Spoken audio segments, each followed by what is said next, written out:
Mrs. Devito, what can you tell us about Joy Gaines as a teacher here at North Marion High School?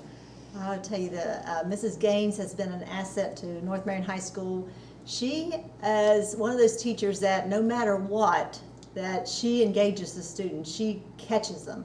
And whether it be with her books or her vision or her PowerPoint presentations or videos or whatever, she catches the students. She has been one that has started our dual credit classes with English.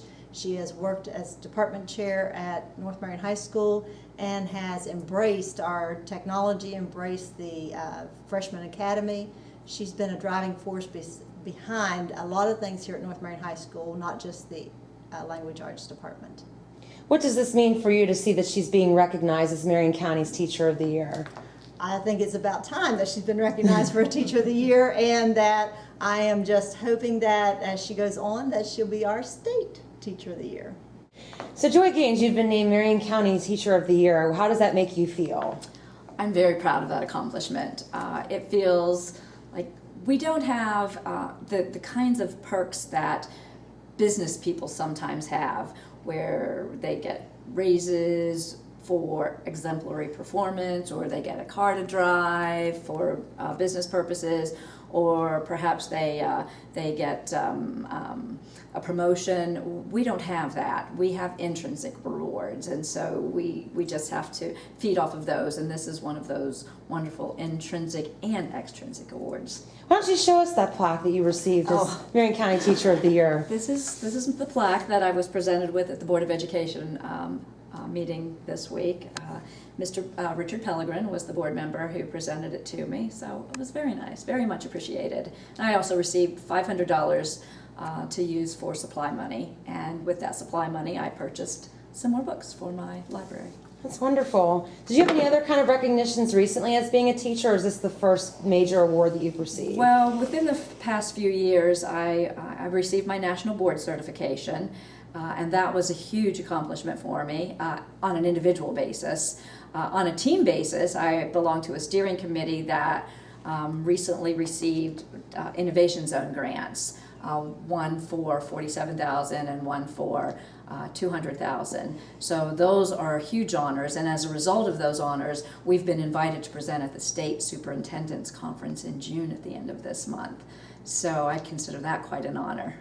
You've done a lot of work with the school, and I can just sense your passion. What made you decide to go into teaching initially? Well, initially I sat in a classroom in 7th grade, and I had an English teacher who loved what she did, and she made us love what she did. And at that moment, I don't think that that's what I aspired to do, but it grew and it grew, and she, at the end of the year, decided that she loved that class so much, she wanted to teach us in the 8th grade. And this was at Barrickville, and at that time Barrickville went from K through 12, and she kept moving up with her class, and I actually had her as a teacher for 5 years. She was and still is an excellent teacher, an excellent mentor, and without her I don't know that I would have done what I'm doing right now. Wonderful. Now, what about your education level? Where did you go to college, and what degrees do you have? I did my undergraduate work at Fairmont State College and received certification to teach English and French, and then I received my master's in communication studies from WVU, and then I had my national board certification.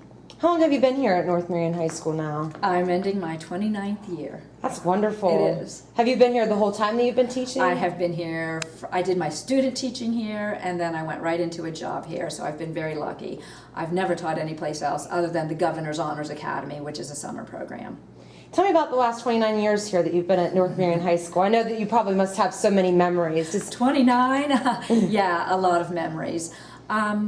I have a member of my own department right now who was actually one of my students. She became my closest colleague, co-worker, and we kind of finish each other's sentences. And so that's something that I thrive on. I come back to that all of the time because it validates what I do to know that I had that impact on her and continue to, and she has in return had an impact on me and continues to do so. So that's a big memory for me. What about with your students? I know here we have this board up here where you have some of the banned books, and that seems to intrigue the students. Tell us about that. They do. They come in and they see that sign and they say, "Oh, you mean we can't read The Great Gatsby?" And I said, "Oh, you can. The poster says that they were banned in some schools. It's not been banned in this school. So if you want to read it, you get to read it." And so that's what I love when they develop an enthusiasm for reading a book, so much so that they'll want to come back and read another one, or they'll say, "What can I read next? Not what do I have to read next." So that's what I like about the literature portion of my job is instilling an appreciation for literature, causing them to be lifelong learners. I like for them to be able to discuss themes that are relevant to their own lives and perhaps do a little bit of emoting and purging through the literature. Seems like you can make it really relatable to the students too. I try to do that with the literature circles because there's student choice involved. And that way they can choose something that they're interested in, and generally they do choose something that's relevant to them. What else do you do in the classroom to maybe try to inspire students or try to stand out as a teacher? Is there a certain kind of teaching method that you have? I try to stay abreast of current trends and strategies, and I use the iPads when I can. Students love using the iPads. Technology, though, it's not just it's a necessity. It's not a novelty anymore. So I like the activities that will allow them to pull out a cell phone and Google something because they feel as if they're getting away with something that they're not supposed to be doing. But if it's for an educational purpose, use it as an educational tool. So I like letting them know that they need the skills that will enable them to be lifelong learners and rely on the technology for the purposes that it's intended for. Okay. Well, this has been great, Joy. Is there anything else you can think of that I might be missing?